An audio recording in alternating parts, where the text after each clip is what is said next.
એક જાતની લોલીપોપ છે બેના. કારણ કે જે માંગણી મેઇન માંગણી હતી એ માંગણીમાંથી કઈ જાહેરાત થઈ નથી.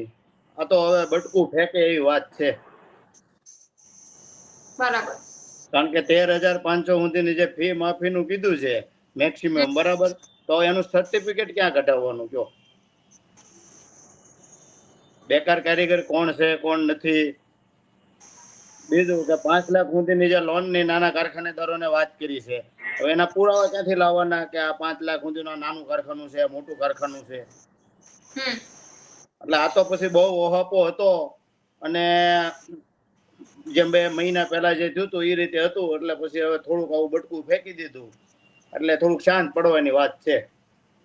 બરાબર છે. બાકી આમાં કઈ લઈ લેવાનું નથી. આ જે બહાર પડ્યું છે એમાં